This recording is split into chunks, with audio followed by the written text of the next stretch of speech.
Good morning students. ਬੱਚੇ ਜੋ last video ਦੇ ਵਿੱਚ ਤੁਹਾਨੂੰ ਡਿਫਰੈਂਸ ਦੱਸਿਆ ਗਿਆ ਸੀ ਇਨ ਦੀ ਨੇਚਰ ਆਫ ਮਰਜਰ ਔਰ ਇਨ ਦੀ ਨੇਚਰ ਆਫ ਪਰਚੇਜ਼ ਅਮਲਗਾਮੇਸ਼ਨ ਪ੍ਰੋਸੈਸ ਦੇ ਅੰਡਰ, ਉਹਦੇ ਵਿੱਚ ਜੋ ਇੱਕ kind in the nature of merger ਹੈ, ਉਹਦੇ ਵਿੱਚ ਜੋ ਟਰਾਂਸਫਰੀ ਕੰਪਨੀ ਹੈ ਉਹਨਾਂ ਦੀਆਂ ਜਨਰਲ ਐਂਟਰੀਜ਼ ਕਿਸ ਤਰ੍ਹਾਂ ਦੀਆਂ ਹੋਣਗੀਆਂ, ਉਹਨਾਂ ਦੇ ਰਿਗਾਰਡਿੰਗ ਇਹ ਵੀਡੀਓ ਜਿਹੜੀ ਮੈਂ ਤੁਹਾਡੇ ਸਭ ਦੇ ਨਾਲ ਸ਼ੇਅਰ ਕਰਨ ਜਾ ਰਹੀ ਹਾਂ।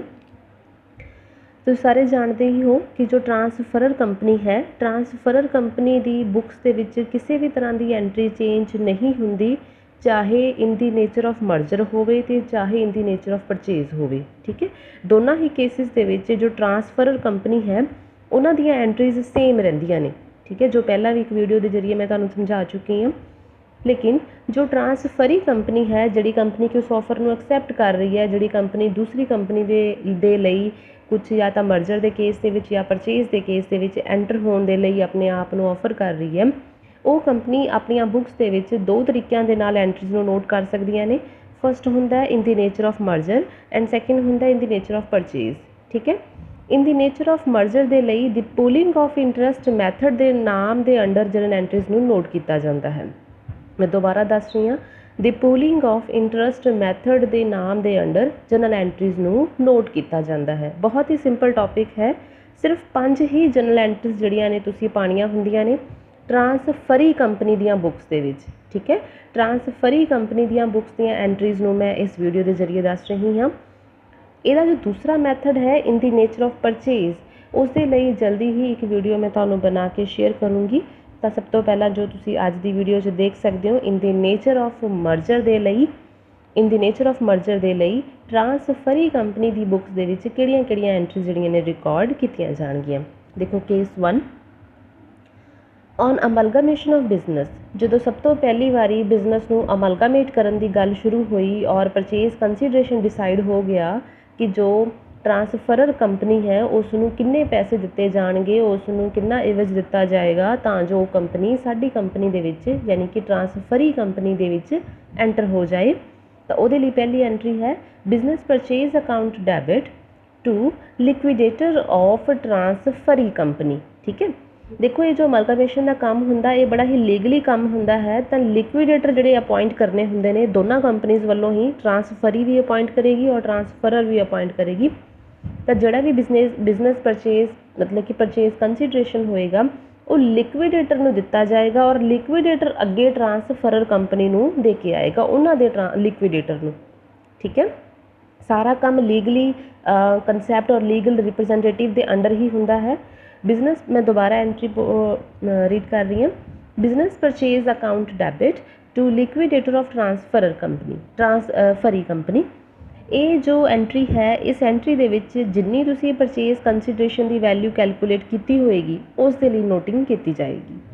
ਦੂਸਰਾ ਕੇਸ ਹੈ for recording of asset and liabilities. ਦੇਖੋ ਹੁਣ ਜਦੋਂ ਮਰਜਰ ਦਾ ਕੇਸ ਚੱਲ ਰਿਹਾ ਹੈ ਤਾਂ ਸਾਰੀਆਂ ਐਸੈਟ ਔਰ ਲਾਇਬਿਲਿਟੀਜ਼ ਨੂੰ ਵੀ ਟੇਕ ਓਵਰ ਕੀਤਾ ਗਿਆ ਹੋਏਗਾ ਔਰ ਆਪਣੀ ਬੈਲੈਂਸ ਸ਼ੀਟ ਦੇ ਵਿੱਚ ਉਹਨਾਂ ਨੂੰ ਬੁੱਕ ਵੈਲਿਊ 'ਤੇ ਨੋਟ ਕਰਨਾ, ਚਾਹੇ ਉਹ ਚੀਜ਼ਾਂ ਤੁਸੀਂ ਮਾਰਕੀਟ ਪ੍ਰਾਈਸ 'ਤੇ ਰਿਲਾਈਜ਼ੇਬਲ ਵੈਲਿਊ ਜਿਵੇਂ ਤੁਸੀਂ ਕਹਿ ਸਕਦੇ ਹੋ ਉਸ 'ਤੇ ਲਈਆਂ ਹੋਣ, ਲੇਕਿਨ ਆਪਣੀ ਬੈਲੈਂਸ ਸ਼ੀਟ ਦੇ ਵਿੱਚ ਤੁਸੀਂ ਉਹਨਾਂ ਨੂੰ at book value he record ਕਰਨਾ ਹੈ।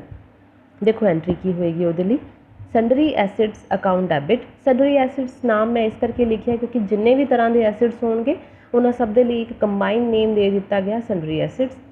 ਸੈਂਡਰੀ assets account debit to sundry liabilities account, ਉਸ ਕੰਪਨੀ ਦੀਆਂ ਜੋ ਟਰਾਂਸਫਰਰ ਹੈ, to reserve account and to business purchase account. ਠੀਕ ਹੈ, ਤਾਂ ਇਹ ਜੋ ਸੈਂਡਰੀ ਐਸਿਡਸ ਔਰ ਸੈਂਡਰੀ ਲਾਇਬਿਲਿਟੀਜ਼ ਨੇ ਇਹ ਸਾਰੀਆਂ ਬੁੱਕ ਵੈਲਿਊ 'ਤੇ ਲਿਖੀਆਂ ਜਾਣਗੀਆਂ। ਜੋ ਰਿਜ਼ਰਵ ਲਿਖਿਆ ਹੈ ਮੈਂ ਟੂ ਰਿਜ਼ਰਵ, ਉਹਦੇ ਲਈ ਮੈਂ ਇੱਕ ਅਲੱਗ ਤੋਂ ਨੋਟ ਵੀ ਨੀਚੇ ਬਣਾ ਕੇ ਦਿੱਤਾ ਹੋਇਆ ਕਿ difference between debit and credit adjusted in reserve account of transferee company.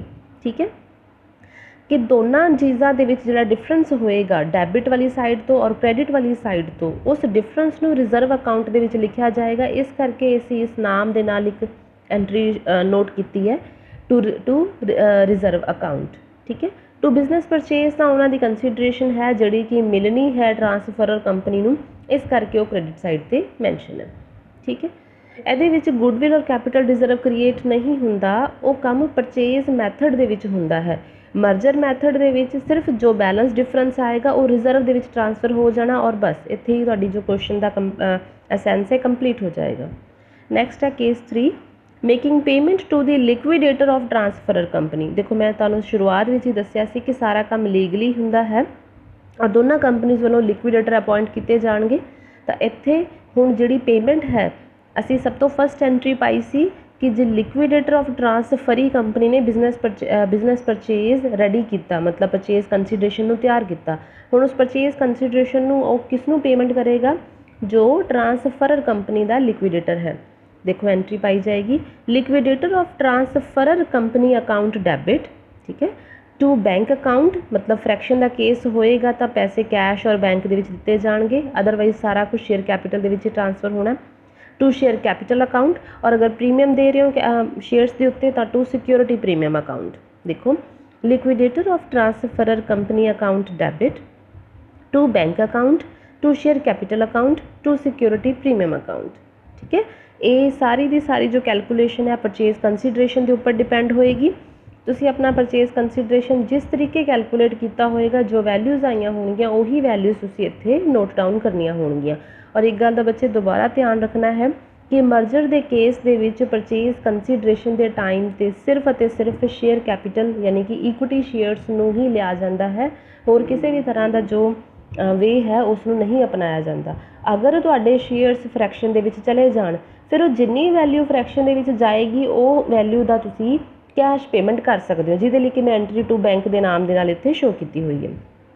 Case number 4, liquidation expenses paid by transferee company, ਠੀਕ ਹੈ। ਟ੍ਰਾਂਸਫਰੀ ਕੰਪਨੀ ਜਿਹੜੀ ਕਿ ਖਰੀਦ ਰਹੀ ਹੈ ਉਸ ਕੰਪਨੀ ਨੂੰ, ਜਿਹੜੀ ਕੰਪਨੀ ਖੁਦ ਨੂੰ ਆਫਰ ਕਰ ਰਹੀ ਹੈ ਕਿ ਮੇਰਾ ਕੰਮ ਹੁਣ ਜ਼ਿਆਦਾ ਨਹੀਂ ਚੱਲ ਪਾ ਰਿਹਾ, ਤਾਂ ਉਹਦੇ ਲਈ ਐਂਟਰੀ ਜੋ ਖਰਚੇ ਹੋਣਗੇ ਲਿਕੁਇਡੇਸ਼ਨ ਦੇ ਪ੍ਰੋਸੈਸ ਨੂੰ ਕੰਪਲੀਟ ਕਰਨ ਦੇ ਲਈ, ਉਹ ਖਰਚੇ ਅਗਰ ਟ੍ਰਾਂਸਫਰੀ ਕੰਪਨੀ ਪੇ ਕਰਦੀ ਹੈ ਤਾਂ ਉਹਦੇ ਲਈ ਐਂਟਰੀ ਹੋਏਗੀ ਜਨਰਲ ਰਿਜ਼ਰਵ ਔਰ surplus account debit to bank account, ਠੀਕ ਹੈ। ਤੁਸੀਂ ਸਰਪਲਸ ਨੂੰ ਉਦੋਂ ਵਰਤਣਾ ਹੈ ਜੇਕਰ ਤੁਹਾਡੇ ਕੁਐਸਚਨ ਦੇ ਵਿੱਚ ਜਨਰਲ ਰਿਜ਼ਰਵ ਨਾ ਦਿੱਤਾ ਗਿਆ ਹੋਵੇ। ਜੇ ਜਨਰਲ ਰਿਜ਼ਰਵ ਦਿੱਤਾ ਗਿਆ ਹੈ ਤਾਂ ਤੁਸੀਂ ਜਨਰਲ ਰਿਜ਼ਰਵ ਦੇ ਵਿੱਚੋਂ ਹੀ ਉਸ ਖਰਚੇ ਦੀ ਪੇਮੈਂਟ ਨੂੰ ਕੰਪਲੀਟ ਕਰਨਾ ਹੈ। ਜਨਰਲ ਰਿਜ਼ਰਵ ਔਰ surplus account debit to bank account credit. Case number 5, for the formation expense of transferee company. ਦੇਖੋ ਬੱਚਿਓ, ਜਦੋਂ ਹੁਣ ਇੱਕ ਕੰਪਨੀ ਨੇ ਦੂਸਰੀ ਕੰਪਨੀ ਨੂੰ ਆਪਣੇ ਆਪ ਨੂੰ ਆਫਰ ਕਰ ਦਿੱਤਾ ਗਿਆ ਕਿ ਮੈਂ ਹੁਣ ਆਪਣੀ ਕੰਪਨੀ 'ਚ ਕੰਮਕਾਰ ਨਹੀਂ ਚਲਾ ਸਕਦਾ, ਕਿਰਪਾ ਕਰਕੇ ਮੈਨੂੰ ਮੇਰੀ ਕੰਪਨੀ ਨੂੰ ਬਚਾਓ ਜਾਂ ਮੇਰੀ ਕੰਪਨੀ ਨੂੰ ਟੇਕ ਓਵਰ ਕਰੋ ਤਾਂ ਉਸ ਟਾਈਮ 'ਤੇ ਇੱਕ ਨਵੀਂ ਕੰਪਨੀ ਜਿਹੜੀ ਉਹ ਰੈਡੀ ਹੋ ਜਾਏਗੀ, ਠੀਕ ਹੈ। ਔਰ ਜਦੋਂ ਵੀ ਕੋਈ ਨਵੀਂ ਕੰਪਨੀ ਰੈਡੀ ਹੋਣ ਲੱਗਦੀ ਹੈ ਤਾਂ ਉਸ ਵੇਲੇ ਉਸ ਦੇ ਕੁਝ ਸ਼ੁਰੂਆਤੀ ਖਰਚੇ ਹੁੰਦੇ ਨੇ, ਉਸ ਕੰਪਨੀ ਨੂੰ ਤਿਆਰ ਕਰਨ ਦੇ ਕੁਝ ਖਰਚੇ ਹੁੰਦੇ ਨੇ, ਤਾਂ ਉਹ ਜਿਹੜੇ ਖਰਚੇ ਹੋਣਗੇ ਉਹਨਾਂ ਦੇ ਲਈ ਇਹ ਐਂਟਰੀ ਪਾਈ ਜਾਏਗੀ। ਸਭ ਤੋਂ ਲਾਸਟ ਐਂਟਰੀ ਹੈ preliminary expenses account debit to bank account, ਠੀਕ ਹੈ। ਤੁਹਾਡੇ ਕੁਐਸਚਨ ਦੇ ਵਿੱਚ ਇਹ ਗੱਲ ਦੱਸੀ ਗਈ ਹੋਏਗੀ ਕਿ A ਤੇ B ਦੋ ਕੰਪਨੀਆਂ ਸੀਗੀਆਂ, ਠੀਕ ਹੈ। A ਕੰਪਨੀ ਨੇ B ਕੰਪਨੀ ਨੂੰ ਆਪਣੇ ਆਪ ਨੂੰ ਐਕਵਾਇਰ ਕਰਵਾ ਲਿਆ ਕਿ ਮੈਨੂੰ ਐਕਵਾਇਰ ਕਰ ਲਵੋ, ਤਾਂ ਹੁਣ ਜਿਹੜੀ B ਕੰਪਨੀ ਨੇ ਐਕਵਾਇਰ ਕੀਤਾ ਹੈ ਤਾਂ ਉਹ ਕੰਪਨੀ ਹੁਣ ਨਵੀਂ ਕੰਪਨੀ ਦੇ ਨਾਮ ਦੇ ਨਾਲ ਬੈਲੈਂਸ ਸ਼ੀਟ ਰੈਡੀ ਕਰੇਗੀ, ਜਿਸ ਨੂੰ AB ਕੰਪਨੀ ਵੀ ਕਿਹਾ ਜਾ ਸਕਦਾ ਹੈ ਜਾਂ ਫਿਰ ਉਹ ਆਪਣਾ ਕੋਈ ਹੋਰ ਨਵਾਂ ਨਾਮ ਵੀ ਰੱਖ ਸਕਦੇ ਨੇ, ਠੀਕ ਹੈ। ਤਾਂ ਜਦੋਂ ਹੁਣ ਨਵੀਂ ਕੰਪਨੀ ਦੀ ਫਾਰਮੇਸ਼ਨ ਹੋ ਰਹੀ ਹੈ, ਜਦੋਂ ਨਵੀਂ ਬੈਲੈਂਸ ਸ਼ੀਟ ਰੈਡੀ ਹੋ ਰਹੀ ਹੈ ਤਾਂ ਉਹਦੇ ਲਈ ਜੋ ਕੁਝ ਖਰਚੇ ਹੋਣਗੇ ਉਹਦੇ ਲਈ ਇਹ ਲਾਸਟ ਐਂਟਰੀ ਜਿਹੜੀ ਹੈ ਰਿਕਾਰਡ ਕੀਤੀ ਜਾਂਦੀ ਹੈ, ਠੀਕ ਹੈ ਬੱਚਿਓ। ਬਸ ਇਹੀ ਨੇ ਬੇਟੇ ਤੁਹਾਡੇ ਟ੍ਰਾਂਸਫਰੀ ਕੰਪਨੀ ਦੀਆਂ ਬੁੱਕਸ ਦੇ ਵਿੱਚ general entries in the nature of merger, ਅਤੇ ਇਹਦਾ ਨਾਮ ਤੁਸੀਂ ਦੀ ਪੂਲਿੰਗ ਆਫ ਇੰਟਰਸਟ ਮੈਥਡ ਵੀ ਕਿਹਾ ਜਾਂਦਾ ਹੈ। ਤੁਹਾਨੂੰ ਕੁਐਸਚਨ ਦੇ ਵਿੱਚ ਕਈ ਵਾਰੀ ਇਸ ਤਰ੍ਹਾਂ ਵੀ ਆ ਜਾਂਦਾ ਕਿ record the entry under the pooling of interest method, ਤਾਂ ਉੱਥੋਂ ਘਬਰਾਉਣਾ ਨਹੀਂ ਹੈ ਕਿ ਇਹ ਨਵਾਂ ਟੌਪਿਕ ਹੈ, ਨਵਾਂ ਟੌਪਿਕ ਨਹੀਂ ਹੈ। ਇਨ ਦੀ ਨੇਚਰ ਆਫ ਮਰਜਰ ਦੇ ਵਿੱਚ ਹੀ ਤੁਸੀਂ ਇਹ ਵਾਲੀਆਂ ਐਂਟਰੀਜ਼ ਨੂੰ ਇਸ ਨਾਮ ਦੇ ਨਾਲ ਨੋਟ ਕਰਦੇ ਹੋ। Okay, thank you.